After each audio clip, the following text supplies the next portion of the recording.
दर्शकवृन्द फेरि पनि यहाँलाई हार्दिक स्वागत गर्न चाहन्छु। टिकटकमा हामी उपस्थित भइसकेका छौँ। आजको बिहान पनि एकजना व्यक्तिसँगको अत्यन्तै रोचक, अत्यन्तै मिठो र अत्यन्तै ज्ञानवर्धक विषयहरू लिएर उपस्थित भएका छौँ। तपाईहरुलाई थाहा छ हामी प्रत्येक दिन बिहान टिकटकमा एकजना व्यक्ति पाहुनासहित उपस्थित हुन्छौँ र विशेष गरी यो बिहानको समयमा केही जानकारी दिने उद्देश्यले, केही चेतना दिने उद्देश्यले अथवा केही उत्प्रेरणा दिने उद्देश्यले हामी विभिन्न व्यक्तिहरूसँग उहाँको विषयवस्तुमा आधारित रहेर कुराकानी गर्ने गर्दछौँ। आज स्वास्थ्य अवस्थाको विषयमा कुराकानी गरौँ।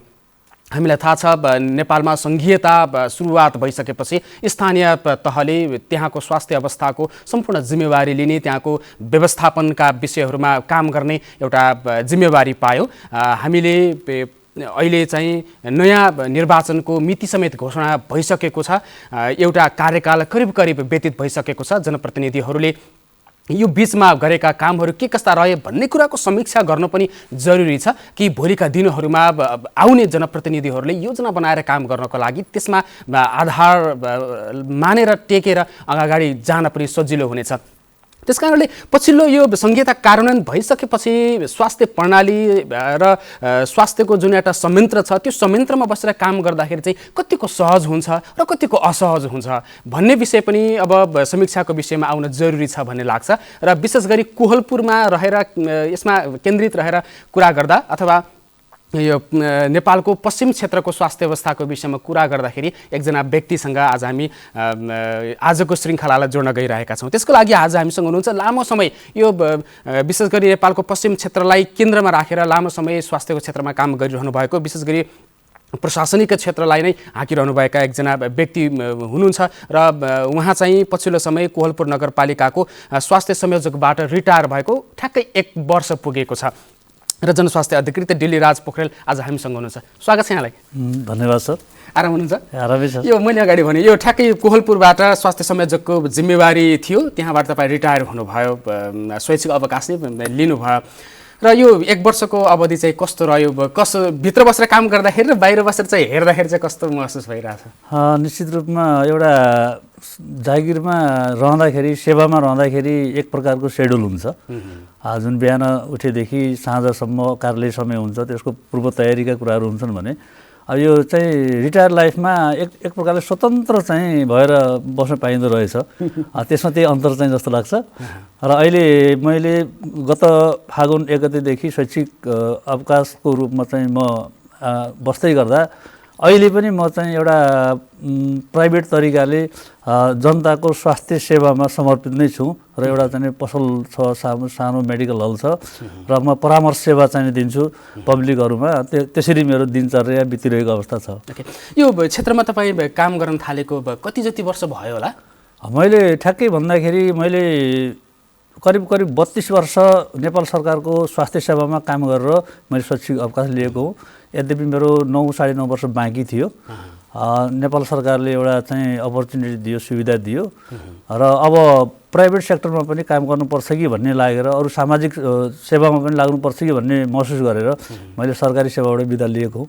ओके, जस्तो यो 1 वर्षको बिचमा चाहिँ तपाईँले के गर्नुभयो? जस्तो निजी क्षेत्रबाट अथवा तपाईँको एउटा मेडिकल हल चाहिँ छ, त्यसबाहेक पनि विभिन्न प्रोजेक्टहरूमा सहभागी हुने, काम गर्ने त्यस्तो वातावरण जोडिएको छ कि छैन? अहिले भर्खरै स्वास्थ्य सेवा अन्तर्गतकै म लामो समय यो स्वास्थ्य सामग्री जन्ने लजिस्टिक म्यानेजमेन्ट सिस्टममा रहेर काम गरेको व्यक्ति भएको कारणले अहिले युएसएडको एसएचबिएस भन्ने संस्थामा अहिले ट्रेनिङ कन्सल्टेन्टको रूपमा जोइन गरेको छु र त्यो पनि स्वास्थ्य क्षेत्रमा आपूर्ति व्यवस्थापनलाई कसरी सहज गर्न सकिन्छ भन्ने विषयमा तालिम प्रदान गर्ने हो। कर्णाली प्रदेशको 10 जिल्लामा हामी तालिम दिँदैछौँ। त्यताबाट पनि हामी स्वास्थ्य सेवालाई मद्दत पुग्छ जस्तो मलाई लाग्छ। त्यो भनेको जस्तो तपाईँले त्यहाँ चाहिँ के दिँदै हुनुहुन्छ? जस्तो तपाईँले एउटा परामर्शको क्षेत्रमा तपाईँ आबद्ध हुनुभएको छ, के दिन चाहनुहुन्छ तपाईँ चाहिँ त्यसरी? अहिले जसरी एउटा चाहिँ स्वास्थ्य सामग्रीहरू, औषधिहरू जसरी चाहिँ अब अलिकति सहज तरिकाले वितरण नभइरहेको अवस्था छ। पहिलेको सिस्टममा केन्द्रीय सरकार, त्यसपछि क्षेत्र भन्ने हुन्थ्यो, क्षेत्रबाट जिल्ला हुन्थ्यो, जिल्लाबाट चाहिँ विभिन्न स्वास्थ्य संस्थाहरूमा सप्लाईको कुराहरू हुन्थ्यो भने अहिले त्यो सबै टुटेर स्थानीय सरकारको रूपमा चाहिँ बढी अधिकार त्यहाँ प्रदान गरिएको छ। त्यहाँ चाहिँ नि औषधिहरू, स्वास्थ्य सामग्रीहरू खरिद गर्ने चाहिँ अधिकार उहाँहरूलाई नै छ। ती कुराहरूको व्यवस्थित चाहिँ कसरी गर्ने त? त्यसलाई कसरी चाहिँ व्यवस्थित तरिकाले म्यानेजमेन्ट गर्ने आपूर्ति गर्ने भन्ने विषयमा नै हाम्रो चाहिँ परामर्श रहन्छ, तालिम रहन्छ, त्यसरी चाहिँ हामी जाँदैछौँ। त्यो चाहिँ कतिको महत्त्वपूर्ण छ विशेष गरी पश्चिम नेपालको यो बेल्टमा चाहिँ? सायदै धेरै महत्त्वपूर्ण भएर नै त्यो प्रोग्राम आयोजना भएको होला होइन। त्यस कारणले नै अब यो कर्णाली प्रदेश सरकारले कर्णाली प्रदेशको विकट जिल्लाहरूमा आपूर्ति व्यवस्थापनलाई राम्रो गर्नको लागि नै त्यो आयोजना गरेको हो।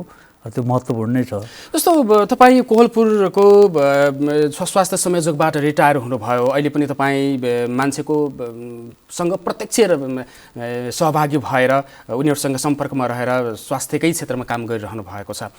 यो र 32 वर्ष पनि भयो तपाईँले यो क्षेत्रमा काम गरेको। अलिकति तुलना गर्नुहोस् न, तपाईँले यो क्षेत्रमा प्रवेश गर्दाखेरि र अहिलेको अवस्थामा चाहिँ मान्छेको स्वास्थ्यप्रतिको दृष्टिकोण, त्यो चेतनाको लेभल अथवा त्यो अवेरनेसका कुराहरू हुन्छ नि, त्यो कतिको डेभलप हुँदै गइरहेको छ? धेरै फरक छ सर, क्वेसनलाई सर धन्यवाद छ। धेरै फरक छ। म 2045 सालमा स्वास्थ्य क्षेत्रमा स्वास्थ्य सेवामा प्रवेश गरेको हो। त्यति बेला एउटा शिक्षाको लेभल, चेतनाको स्तर पनि धेरै कम थियो जनताहरूमा। भने स्वास्थ्य संस्थाको स्थिति धेरै कम थियो। 5-6वटा चाहिँ गाविसलाई एउटा स्वास्थ्य संस्थाले हेर्नुपर्ने स्थिति थियो भने जब बहुदलीय व्यवस्था आइसकेपछि 2050 सालदेखि प्रत्येक गाविसमा एउटा स्वास्थ्य संस्थाको अवधारणा आयो र अहिले सङ्घीयता आइसकेपछि हरेक वडामा एउटा स्वास्थ्य संस्थाको स्थापनाको कुरा चाहिँ भइराखेको छ। हरेक वडाबाट चाहिँ स्वास्थ्य सेवा प्रदान गरिएको छ र जनताको चेतनाको स्तर पनि निकै वृद्धि भएको छ। त्यसकारणले त्यो बेलाको र अहिले करिब 32 वर्षको अन्तरालमा स्वास्थ्य क्षेत्रमा धेरै सुधार भएको मैले महसुस गर्दछु र अहिले अन्तर्राष्ट्रिय जगतमा पनि हाम्रा धेरै इन्डिकेटरहरू माथि गएका छन्। त्यहाँ चाहिँ दुई चारवटा चाहिँ विषयवस्तुमा नेपालले पुरस्कार समेत प्रदान गरेको अवस्था छ भने अब परिवर्तन नहुने त कुरै भएन, परिवर्तन भएरै गएको देखिन्छ। जस्तो यो विकास हुँदै गइरहेको स्वास्थ्य संयन्त्रका कुरा, त्यो प्रणालीको कुरा, त्यो चाहिँ एउटा चेन अफ कमान्ड टाइपको त्यो कुरा गर्दाखेरि चाहिँ तपाईँलाई कस्तो लाग्छ? जस्तो मैले अगाडि पनि भने सङ्घीयता आइसकेपछि हामीले एउटा कार्यकाल चाहिँ करिब व्यतीत गरिसकेका छौँ। जनप्रतिनिधिहरूले नयाँ योजनाहरू जुन आफूले सक्थे, जो चाहिँ शून्यबाट सुरुवात गर्नुपर्ने थियो, त्यो चाहिँ करिब यहाँसम्म आइपुग्दाखेरिको अवस्था र उनीहरूसँग जोडिएर काम गर्दाखेरिको अनुभव चाहिँ तपाईँलाई कस्तो लाग्यो स्वास्थ्य क्षेत्रको विषय? अब स्वाभाविक रूपमा सुरुमा अब जनप्रतिनिधिहरू नयाँ हिसाबले आउनुभयो र अधिकार एकैचोटि चाहिँ स्थानीय तहमा गयो। त्यस ठाउँमा त्यहाँ विभिन्न प्रकारका ऐन नियमहरू बनाउनु पर्ने, नियमावलीहरू बनाउनु पर्ने, कार्यविधिहरू बनाउनु पर्ने यावत कुराहरू चाहिँ पनि रहे र कतिपय ठाउँमा अलिकति अनुभवी जनप्रतिनिधिहरू भएको ठाउँमा चाहिँ ती नियमावली ऐन नियमहरू पनि प्रशस्त बन्दै गए, कार्यान्वयन पनि हुँदै गए। कतिपय ठाउँमा यद्यपि अहिले पनि 5 वर्षको हाराहारीमा आइसक्दा पनि ती ऐन नियम कानुनहरू अझै पनि निर्माण भइसकेको अवस्था छैन। जब ऐन नियम कानुनहरू निर्माण हुँदैन भने त्यसलाई कार्यान्वयनको पाटोमा जान निकै नै अप्ठ्यारो पर्छ। भने अर्को कुरा अहिले प्रदेश, सङ्घ, प्रदेश र चाहिँ स्थानीय तहले एकदमै कोअर्डिनेसन गरेर अगाडि बढ्नुपर्ने स्थिति छ र कतिपय ठाउँमा त्यो कोअर्डिनेसनको अभाव पनि अलिक कम हो कि भन्ने म देख्दछु। र जहाँ जुन स्थानीय तहहरूमा अलिकति चासो दिएर ऐन नियमहरू चाहिँ बनाइएको छ, कार्यविधिहरू बनाइएको छ, त्यहाँ चाहिँ बजेट कार्यान्वयन गर्नलाई सजिलो पनि भएको छ र असाध्यै राम्रा काम पनि भएको हामी देखिन्छौँ। भने कतिपय ठाउँमा चाहिँ ती कुराहरू नहुँदाखेरि कार्यान्वयनको पाटो अलिकति कमजोर भएको पनि हामी देख्दछौँ। त्यसो भए चाहिँ हामीले सबैभन्दा महत्त्वपूर्ण कुरा चाहिँ ऐन कानुनको विषय रह्यो र त्यो ऐन कानुन बनाएर मात्र पनि भने त्यसको कार्यान्वयनमा चाहिँ कतिको सफलता प्राप्त गर्न सक्ने भनेर त्यो आधारमा टेकेर बनाइएका ऐन कानुन पनि होलान्। जस्तो समग्रमा हेर्दाखेरि यो कोहलपुर नगरपालिकाको विषयमा जो तपाईँले काम गर्नुभयो त्यसको बारेमा केही छिनपछि कुरा गरौँला। समग्रमा हेर्दाखेरि चाहिँ यो स्थानीय तहहरूले के गर्न जरुरी थियो र के कुरामा चाहिँ उनीहरूले गर्न सकेनन् जस्तो महसुस चाहिँ हुन्छ बाहिरबाट? अहिले सरसर्ती हेर्दाखेरि सबैभन्दा पहिले त स्वास्थ्य नै धन हो भन्ने मुख्य कुरालाई आधार मान्नुपर्छ र अहिले हामी के देख्छौँ भन्दाखेरि स्वास्थ्यको पाटोलाई पहिलो प्राथमिकता राख्ने, त्यसपछि स्वास्थ्यपछि अर्को चाहिँ जनता सुशिक्षित हुने अवस्था भनेको शिक्षा हो। त्यसपछिको शिक्षाको पाटोलाई प्राथमिकता दिनुपर्ने हुन्छ। तथापि अहिलेको स्थितिमा सरसर्ती समग्रमा हेर्दाखेरि ती दुईटा पाटो अलिकति ओझेलमा परेको र पूर्वाधार निर्माणको कुरामा बढी ध्यान दिएको जस्तो देखिन्छ। अब यो बाटाघाटा बनाउने होइन, भवनहरू बनाउने, यी कुराहरूमा बढी ध्यान दिएको र एउटा चाहिँ आवश्यक जनतालाई नहुने अत्यन्तै चाहिँ संविधानले पनि त्यसलाई चाहिँ फोकस गरेको, अनिवार्यता गरेको चिज अलिक पछाडि परेको हो कि भन्ने पनि लाग्छ। तथापि कतिपय ठाउँमा ती दुईटा विषयलाई अगाडि पनि चाहिँ सारिएको छ भने कतिपय ठाउँमा पूर्वाधारका कुराहरूलाई अलि अगाडि बढाएको जस्तो लाग्छ। मेरो अनुरोध के हो भन्दाखेरि अब एक कार्यकाल त गयो, अब आउने स्थानीय सरकारमा जो प्रतिनिधि आउनुहुन्छ स्वास्थ्य र शिक्षालाई अगाडि चाहिँ राखेर जान सकिएन भने विकास निर्माणका कुराहरू भनेको त्यो सार्थकता हुन्छ जस्तो मलाई लाग्दैन। त्यो शिक्षा र स्वास्थ्य चाहिँ पहिलो प्राथमिकतामा पहिलो प्राथमिकता स्वास्थ्य नै हो। एकदम स्वास्थ्यभन्दा ठुलो केही पनि छैन। एउटा कुनै पनि व्यक्ति स्वस्थ छ भने ऊ नपढे पनि उसले काम गरेर खान सक्छ, हरेक कुराहरू चाहिँ गरेर खान सक्छ उसले। त्यसपछिको चाहिँ चेतना चाहिँ जगाउनको लागि हरेक कुरा चाहिँ प्राप्त गर्नको लागि शिक्षा नै हो। दुईटा विषयवस्तुमा ध्यान दिएन भने अरू कुराहरू गर्नुको त्यति औचित्य जस्तो मलाई लाग्छ। एकदम गजब कुरा गर्नुभयो। जस्तो हामीले अलि भोगेको कोरोनाको 3वटा वेभका विषयमा 3वटा लहरकै विषयमा कुरा गरौँ, जुन महामारीको रूपमा हामीले सामना गर्नु पर्यो, त्यसको सामना गर्नको लागि स्थानीय तहले जुन किसिमको तयारी अवस्थामा रहनुपर्ने थियो, पूर्वाधारको हिसाबले, नीति नियमको हिसाबले अथवा त्यसको अन्य विषयवस्तुको हिसाबले त्यति त्यो गरेको करिब स्थानीय तहहरूले गरेको पाइएन।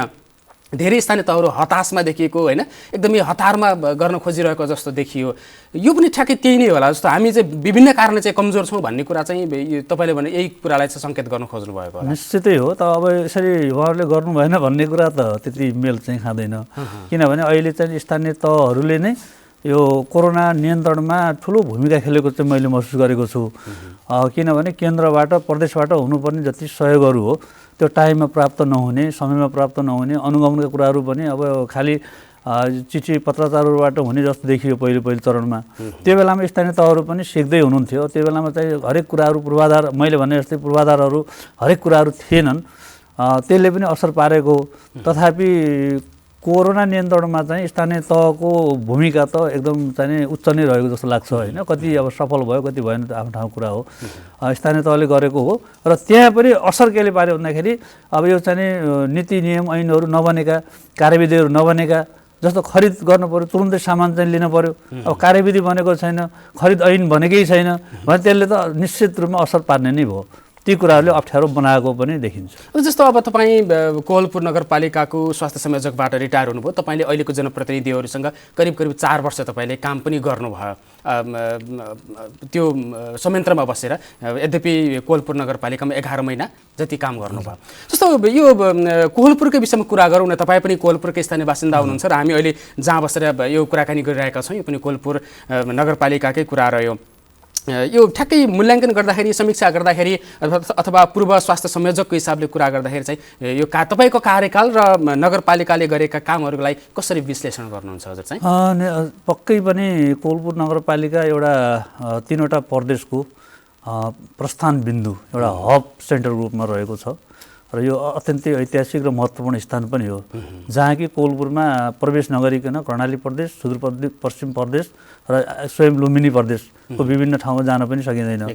र यो ठाउँको विकास निर्माण हरेक कुराहरू चाहिँ हुनु नै एउटा चाहिँ के हुन्छ, अरू प्रदेशलाई एउटा सिक्ने मौका, देख्ने मौका प्रदान हुन्छ। अब मैले यहाँ चाहिँ काम गरिरहँदाखेरि अब हामीले धेरै प्रयत्न पनि गऱ्यौँ र त्यो बेलामा यो स्वास्थ्य क्षेत्रलाई अलिकति परिमार्जित गर्नको लागि धेरै कुरा गर्ने सोच हुँदाहुँदै पनि अब कोभिडको पहिलो चाहिँ चरणमा हामी पऱ्यौँ र हाम्रो धेरै समय चाहिँ कोभिडमै चाहिँ व्यतीत भयो, कोभिड नियन्त्रणमा व्यतीत भयो। यद्यपि त्यो बेलामा चाहिँ धेरै व्यक्तिले ज्यान पनि गुमाउनु भयो, धेरै व्यक्तिहरू दुःख पनि पाउनु भयो, तथापि हामीले धेरै कुराहरू गरेर नियन्त्रणको प्रयास पनि गरियो। र समग्र रूपमा हेर्दाखेरि अब बाँकी जिल्लाको 8वटै पालिकाहरूमा हामी हेर्छौँ र ती मध्येमा पनि स्वास्थ्यको क्षेत्रमा भौतिक पूर्वाधारको विषयमा त कोहलपुरले राम्रै गरेको देख्छु। अहिले नगर अस्पताल बनिरहेको छ, आधारभूत स्वास्थ्य केन्द्रका भवनहरू बनिरहेका छन्, यो मामलामा राम्रो छ। यसको लागि म कोहलपुर नगरपालिकालाई धन्यवाद पनि ज्ञापन गर्न चाहन्छु। तर जुन एउटा बेसिक चिज, आधारभूत कुराहरू हुनुपर्ने कुराहरू हो, ती कुराहरू अहिले पनि भइरहेका छैनन्। हामीले पटक पटक आवाज पनि उठाएका छौँ होइन, पटक पटक चाहिँ उहाँहरूलाई अनुरोध पनि गरेका छौँ। समग्र भन्दाखेरि एउटा तराईको जिल्ला, तराईका जिल्लाहरूमध्ये एउटा नगरपालिका छ कोहलपुर नगरपालिका। यस्तो ठाउँमा यो चाहिँ एउटा सरकारी एम्बुलेन्स नभएको नगरपालिका सायद कोहलपुर मात्रै होला। यो भन्नुपर्दा म आफैलाई पनि दुःख लाग्छ, किनभने एउटा जनताको प्रत्यक्ष स्वास्थ्यसँग सरकार राख्ने कुरा हो। ज्येष्ठ नागरिक, सुत्केरी महिलाहरूलाई हामीले रेफर गर्नुपर्छ, त्यो बेलामा चाहिँ निःशुल्क एम्बुलेन्स सेवा दिन सकियो भने जनताहरूको स्वास्थ्यको पनि एउटा चाहिँ संरक्षण हुने र एउटा चाहिँ महत्त्वपूर्ण भूमिका हुन्थ्यो। भने अब एउटा नगर अस्पताल सञ्चालन अहिले भइरहेको छ। एउटा चाहिँ कोभिड हस्पिटल भन्न हामीले त्यो बेलामा पनि बनाएको चाहिँ हो। वडा नम्बर 2 मा प्राकृतिक चिकित्सालय भन्ने ठाउँमा नगर अस्पताल सञ्चालन भइरहेको छ। त्यहाँ अहिले के भइरहेछ अवस्था भन्दाखेरि मैले सरस्वती देख्दाखेरि मैले आफूलाई लागेको कुरा मैले गर्न खोजेको हो। जसले गर्दाखेरि कोलपुर नगरपालिकामा बस्ने जुन अहिले हुनुहुन्छ नीति निर्माणमा लाग्ने नेतृत्व गर्ने उहाँहरूले पनि बुझ्नु होला। उहाँहरूलाई मेरो अनुरोध पनि हो त्यो नगर अस्पताल खास गरिकन स्वास्थ्य तथा जनसङ्ख्या मन्त्रालयको निर्णय अनुसार कोलपुर स्वास्थ्य चौकीलाई स्तर वृद्धि गरेर त्यहाँ सञ्चालन गर्नुपर्छ भन्ने नै हो। र अहिले के भइरहेछ भने प्राकृतिक अस्पतालमा चाहिँ नगर अस्पताल सञ्चालन भएको छ। त्यहाँ 2 जना डाक्टर साहबहरू हुनुहुन्छ। उहाँहरू बिरामी नपाएर बेरोजगार हुनुहुन्छ किन बिरामी त्यहाँ जानुहुन्न सेवा लिनलाई। र कोलपुर स्वास्थ्य चौकीमा दिनमा 50 भन्दा बढी बिरामी जानुहुन्छ। त्यस्तो चाहिँ किन भइरहेछ? अब यो एउटा व्यवस्थापकीय कमजोरी जस्तो मलाई लाग्छ। स्वास्थ्य क्षेत्रलाई अलिकति ध्यान नदिएको हो कि जस्तो पनि लाग्छ। त्यही भएर मैले अघि पनि भने स्वास्थ्य क्षेत्रलाई हेर्ने दृष्टिकोणमा अझै पनि पछाडि हो कि जस्तो पनि लाग्छ। र हुनुपर्ने के थियो भन्दाखेरि कोलपुर स्वास्थ्य चौकीमा ओपिडी सञ्चालन गर्ने डाक्टर साहबहरूले त्यहाँ सेवा दिनुहुन्छ।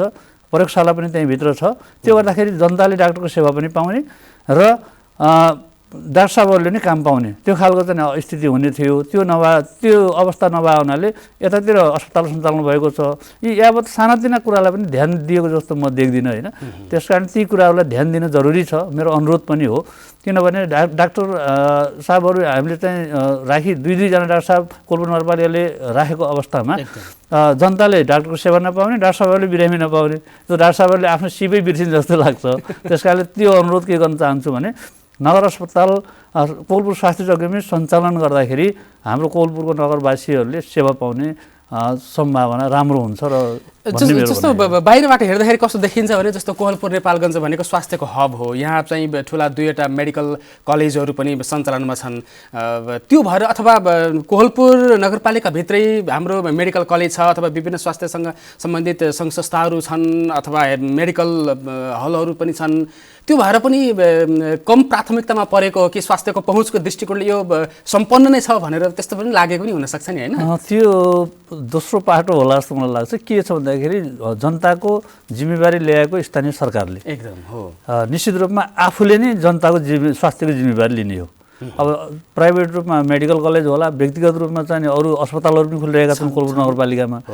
त्यसमा जानुहुन्छ उहाँ भनेर चाहिँ उम्किन चाहिँ पाइँदैन र जनताको स्वास्थ्यको जिम्मेवारी स्थानीय सरकारले नै लिनुपर्छ र आफ्ना चाहिँ पूर्वाधारहरूलाई पूर्ण रूपमा कति सकिन्छ त्यो चाहिँ पूर्ण रूपमा चाहिँ सेवा प्रदान गर्ने अवस्था चाहिँ सिर्जना गर्नुपर्छ भन्ने मलाई लाग्छ। जस्तो स्वास्थ्य संयोजक भनेको चाहिँ यो समग्र नगरपालिकाको स्वास्थ्य अवस्थालाई कस्तो बनाउने भनेर समग्र नीति निर्माणदेखि त्यसको व्यवस्थापनको जिम्मेवारी पाएको एउटा पद पनि हो।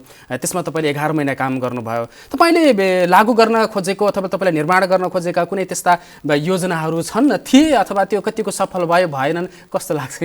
धन्यवाद सर। अहिले त्यो बेला मैले अघि पनि कुरा गरिसकेँ। त्यो बेलामा हामी जति बेला काम गर्दै थियौँ हामीले अरूतिर सोच्ने मौका नै पाएनौँ। कोभिड नियन्त्रणमै हाम्रो चाहिँ समय गयो। करिब 11.5 महिना म त्यहाँ बसेँ गयो र तथापि त्यो बेलामा पनि हामीले चाहिँ स्वास्थ्य नीति त्यहाँ पास गरेका छौँ।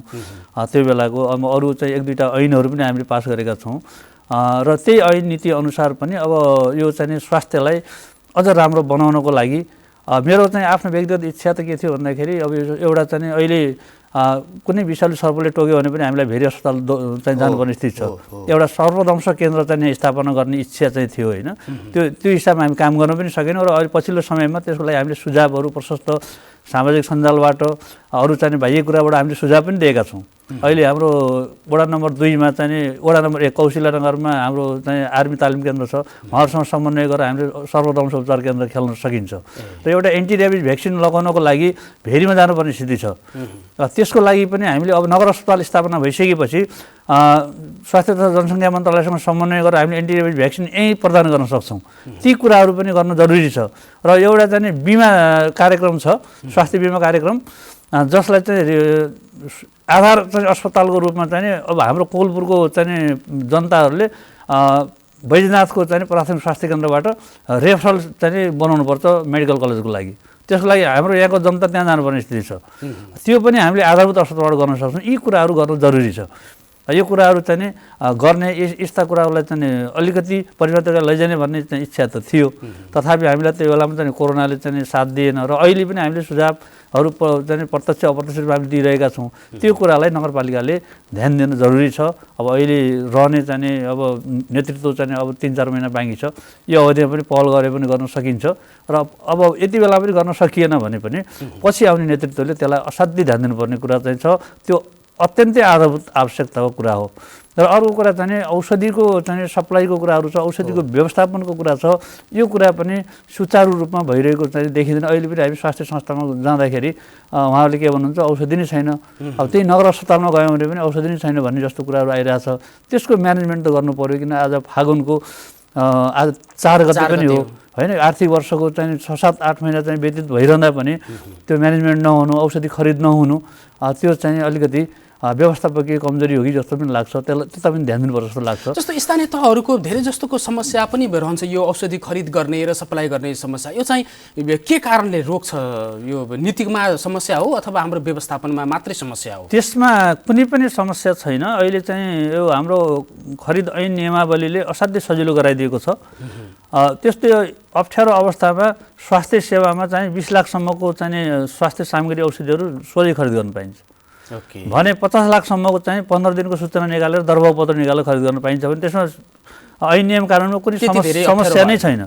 अब त्यसमा के हो भन्दाखेरि अब पटक पटक चाहिँ प्रमुख प्रशासकीय अधिकृत चाहिँ बदलिने, स्वास्थ्य शाखा प्रमुखहरू बदलिने पोलपुर हकमा, त्यसले गर्दाखेरि पनि चाहिँ त्यो अवरोध आएको हो कि अथवा चाहिँ व्यवस्था नभएको जस्तो मलाई लाग्छ। अब त्यसमा चाहिँ अब यो चाहिँ नियमित रूपमा कर्मचारीहरू नियमित रूपमा बस्ने वातावरण भयो भने पनि त्यस्ता कुराहरू सानातिना कुराहरूले रोक्दैन। त्यो कुराहरूमा पनि ध्यान दिनु जरुरी छ जस्तो मलाई लाग्छ। ओके, अब हामी कार्यक्रमको अन्तिम चरणमा पनि छौँ। अन्तिम चरणमा चाहिँ जस्तो तपाईँ विशेष गरी यो मध्यपश्चिम कर्णालीलाई केन्द्रमा राखेर एउटा क्षेत्रीय प्रमुखको रूपमा पनि तपाईँले लामो समय काम गर्नुभयो, विशेष गरी औषधि वितरण अथवा व्यवस्थापनको विषयमा। बाहिरबाट हेर्दाखेरि मान्छेहरूले बोल्दाखेरि कर्णालीमा दुःख छ अथवा सुदूरपश्चिममा औषधि पाइँदैन भनेर अहिले पनि चर्चा हुन्छ।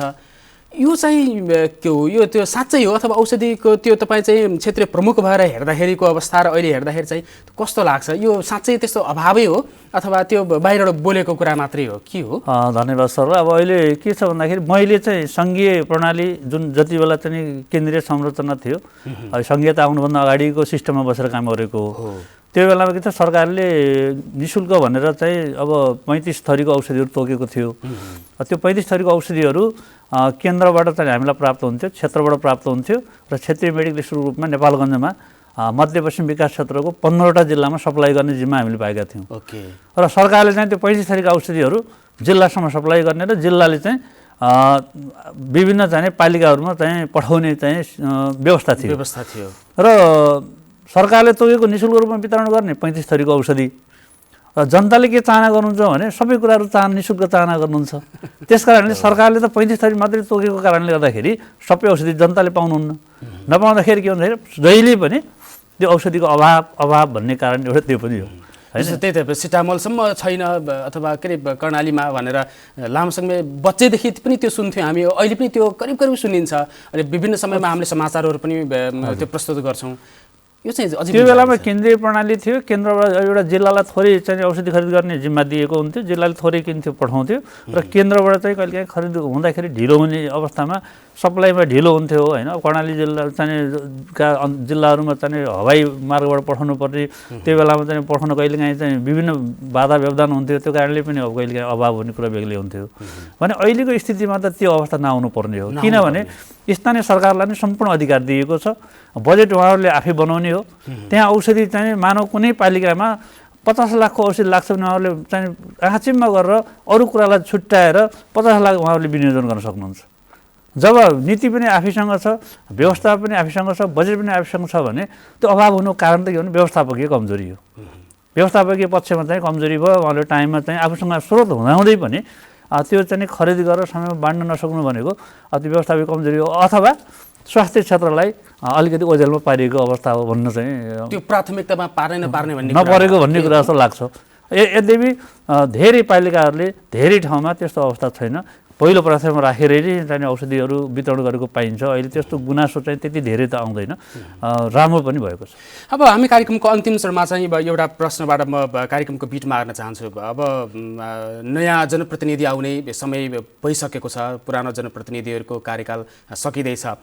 नीतिगत रूपमा हामी चाहिँ बलियो छौँ, व्यवस्थापनमा चाहिँ समस्या भइरहेको छ। त्यो व्यवस्थापनमा चाहिँ नयाँ जनप्रतिनिधिहरूले कुन कुरामा हिट गर्यो भने चाहिँ स्वास्थ्य अवस्थाको संयन्त्रलाई नै राम्रो बनाउन सकिन्छ जस्तो लाग्छ?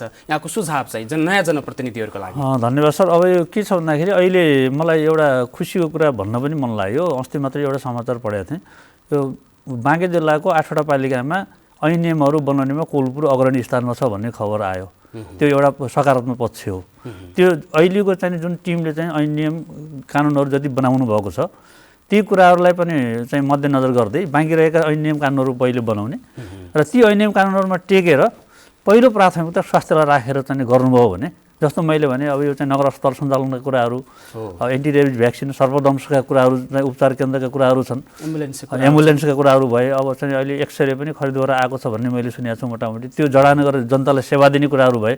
यी कुराहरू गर्ने र आधारभूत रूपमा रहेका वडामा रहेका स्वास्थ्य संस्थाहरूको क्षमता अभिवृद्धि गर्न जरुरी छ। अहिले पनि कस्तो देखिन्छ भने 16-17जना स्वास्थ्य कर्मीहरू बढी दरबन्धभन्दा बढी चाहिँ यहाँ समायोजन भएर आउनु भएको छ। उहाँहरूको व्यवस्थापन भएको चाहिँ देखिँदैन कि ती कर्मचारीलाई त कुनै ठाउँमा 4-5जना चाहिँ कर्मचारी चाहिँ स्वास्थ्यकर्मी हुनुहुन्छ, कुनै ठाउँमा 2जना मात्रै हुनुहुन्छ। त्यो चाहिँ समानुपातिक चाहिँ व्यवस्थापन गर्नु पर्यो। त्यो व्यवस्थापकीय कमजोरी चाहिँ देखिन्छ। त्यो पनि व्यवस्थापन राम्रोसँग गर्ने, औषधि उपकरणहरू समयमै चाहिँ खरिद गरेर आपूर्ति गर्ने, त्यहाँका कर्मचारीहरूको चाहिँ क्षमता अभिवृद्धि गर्ने र नगर अस्पताललाई जतिसक्दो बढी चाहिँ सुविधा सम्पन्न बनाएर केन्द्रसँग कोर्डिनेसन गरेर हुन्छ कि प्रदेशसँग गरेर हुन्छ कि सुविधा सम्पन्न गराउने र हाम्रा महिला स्वास्थ्य स्वयंसेविका दिदीबहिनीहरू हुनुहुन्छ, उहाँहरूलाई परिचालन गरेर उहाँहरूको पनि चाहिँ सेवा सुविधामा चाहिँ अलिकति चाहिँ प्रोत्साहन गरेर गर्न सकियो भने पक्कै पनि कोहलपुरको स्वास्थ्य अवस्थालाई हामीले राम्रो गर्न सक्छौँ। किनभने हाम्रो अगाडि यति ठुलो मेडिकल कलेज छ। एकदम मेडिकल कलेजसँग समन्वय गरेर धेरै कुराहरू हामीले लिन सक्छौँ। त्यो पनि भएको यहाँ पाइँदैन, किनभने समन्वय सहकार्य गर्न सक्छौँ। किनभने धेरै ठाउँमा त्यस्तो खालको चाहिँ सेवा सुविधा लिएको हामी देख्छौँ। जस्तो कोहलपुर नगरपालिकाका बासिन्दालाई निःशुल्क चाहिँ सिट, हार्डवेयरमा यति सिट, मेडिसिनमा यति, सर्जरीमा यति भनेर हामीले चाहिँ सहकार्य गर्न सक्छौँ र विभिन्न शिविरहरू सञ्चालन गर्न सक्छौँ। हाम्रो अगाडि यति ठुलो अपर्च्युनिटी हुँदाहुँदै पनि हामीले त्यो चाहिँ सुविधा लिन सकेका छैनौँ।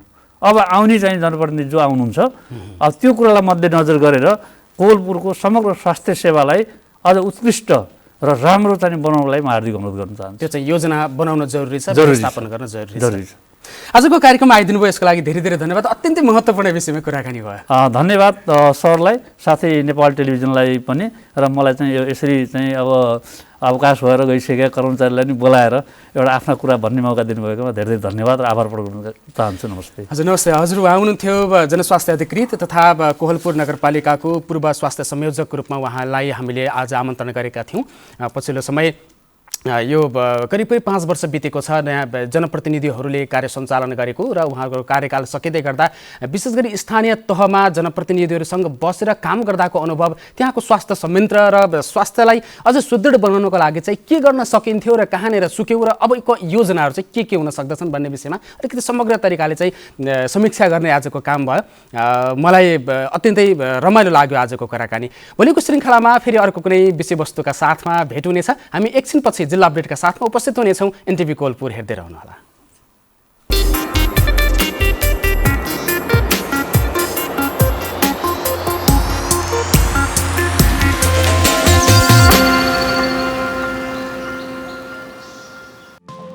केही नयाँ, केही फरक।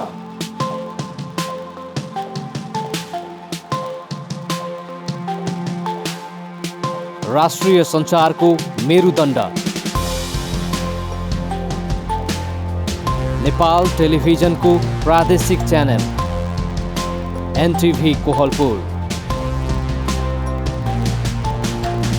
पश्चिम नेपालको लुम्बिनी, कर्णाली र सुदूर पश्चिमको एकमुष्ट आवाज। सत्य समाचार, तटस्थ विचार। कार्यक्रममा मौलिकता, समावेशिता र विकासमा विस्तार। डिजिटल दुनियाँमा तपाईको विचार र भावनालाई संसारसँग जोड्दै एनटिभी कोहलपुर। सूचना, शिक्षा र मनोरञ्जनको यो यात्रा हो समृद्धिको।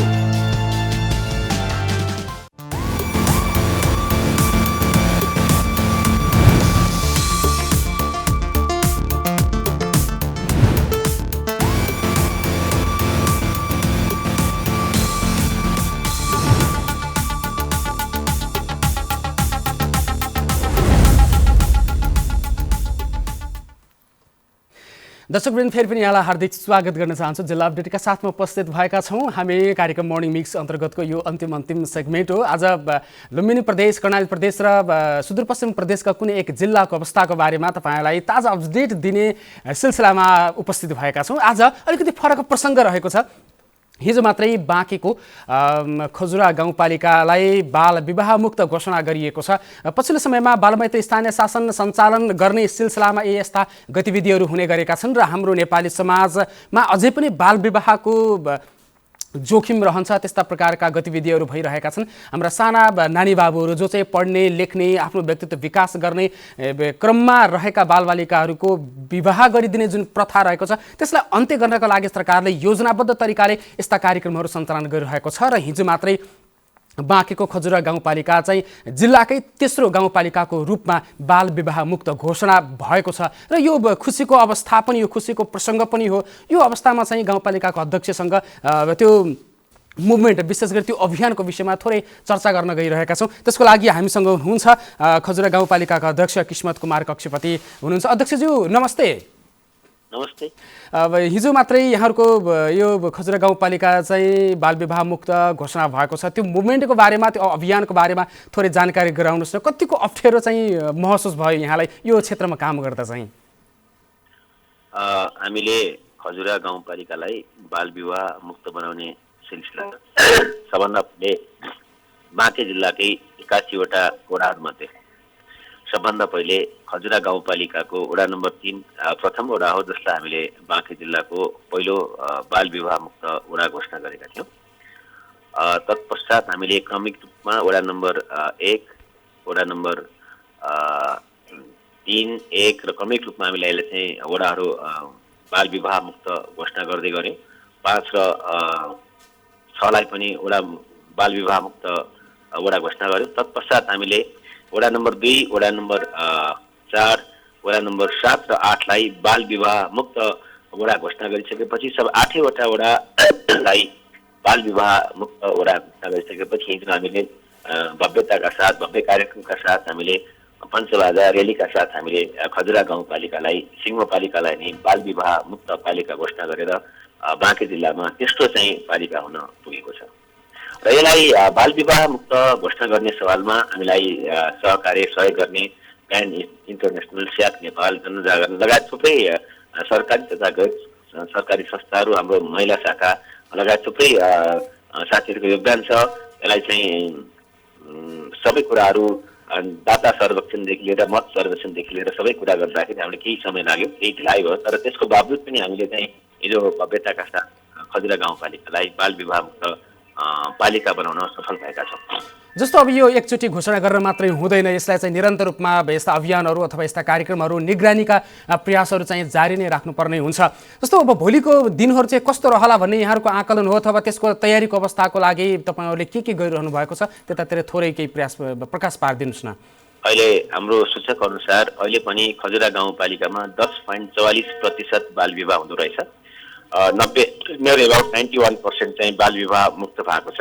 यसलाई हामीले घोषणा त गऱ्यौँ। यसलाई घोषणा गरिसकेपछि यसलाई निरन्तरता दिन सकेनौँ भने यसको औचित्य हुँदैन। हामीले क्रमिक रूपमा हिजो घोषणा त गऱ्यौँ, अब क्रमिक रूपमा यसलाई न्यूनीकरण गर्दै 10.44% जुन बाँकी छ त्यसलाई झारेर शून्यमा झार्नुपर्ने हुन्छ, जसले गर्दाखेरि त्यो प्रभावकारी रहन्छ। र शून्यमा झार्नुको निमित्त यसलाई न्यूनीकरण गर्नको निमित्त खजुरा गाउँपालिकाले प्रत्येक वर्ष त्यस्ता कार्यक्रमहरू, त्यस्ता योजनाहरू, एवारनेस प्रोग्रामहरू, यी कुराहरू सरकारी तथा गैर सरकारी संस्थाहरूसँग सहकार्य गर्दै सिंह खजुरा गाउँपालिकाको महिला शाखा, हाम्रो महिला तथा बाल विकास शाखा यसमा एक्टिभली लाग्नु भएको छ। यसले पनि हामीलाई अलिकति सहजीकरण भएको छ। यसलाई निरन्तरता दिने क्रममा हामी छौँ, यसमा हामी पछि पर्दैनौँ। जस्तो तपाईँ चाहिँ अब जनप्रतिनिधि, जनताको बिचमा रहेर काम गर्नुहुन्छ, जनताको अवस्थाको बारेमा तपाईँलाई छर्लङ्ग छ, तपाईँलाई सबै कुराहरू थाहा छ। त्यसकारणले कस्ता घर परिवारका बालबालिकाहरू बढी विवाहको जोखिममा पर्ने गरेको पाइएको छ, थोरै केही बताउनुहुन्छ यो बारेमा? तपाईँलाई थाहा नै छ, खजुरा गाउँपालिका एउटा यस्तो गाउँपालिका हो जसको वडा नम्बर 1, 2, 3 र 4 यो साबिकको राजापुर, सीतापुर र बागेश्वरी गाविस, जहाँ टोटली पहाडिया समुदायको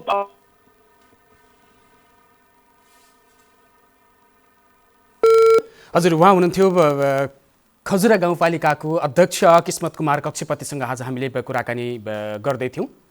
हिजो मात्रै खजुरा गाउँपालिकालाई बाल विवाह मुक्त घोषणा गरिएको छ र लामो समयदेखि यो मुभमेन्टमा अथवा यो अभियानमा चाहिँ खजुरा गाउँपालिकाले ठुलो काम गरेको छ, अत्यन्तै प्रशंसनीय काम गरेको छ र बाँकी जिल्लाकै जुन पहिलो ओडाको रूपमा चाहिँ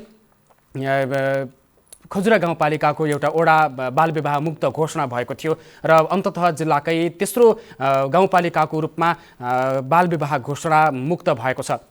यो एकपटक मात्रै घोषणा गरेर नहुने भएको हुनाले यसलाई निरन्तर रूपमा निगरानी राखिराख्नको लागि, अभियानहरू सञ्चालन गरिराख्नको लागि पनि गाउँपालिकाले त्यति नै मेहनत गर्नुपर्नेछ। विशेष गरी जो चाहिँ गरिब छ, जो चाहिँ विपन्न छ, जो चाहिँ चेतनाको लेभलबाट अलिकति तल्लो स्तरमा रहेको छ, त्यस्ता समुदाय, त्यस्ता घर परिवारका बालबालिकाहरू जोखिममा पर्ने गरेका छन् र उनीहरूलाई यति बेला पढ्ने, उनीहरूको व्यक्तित्व विकासका लागि पनि ठुलो लगानी गर्नुपर्नेछ। त्यसको लागि स्थानीय सरकार, परिवार र अन्य विभिन्न सङ्घ संस्थाहरूले अथवा सिङ्गो राज्यले नै उनीहरूलाई लगानी गर्न जरुरी छ, उनीहरूलाई मोनिटरिङ गर्न जरुरी छ, उनीहरूलाई मार्गनिर्देश गर्न जरुरी छ। यो मुभमेन्ट अथवा यो अभियान चाहिँ जो चाहिँ बाल विवाह मुक्त घोषणा गर्ने जुन अभियान छ, त्यो अभियान चाहिँ खजुरा मात्र नभएर, बाँकी मात्र नभएर देशका सबै स्थानीय तहहरूमा यो अभियान जारी रहेको छ। त्यसकारणले आजको यो प्रसङ्ग अत्यन्तै महत्त्वपूर्ण थियो र यो विषयलाई उठान गरेका थियौँ।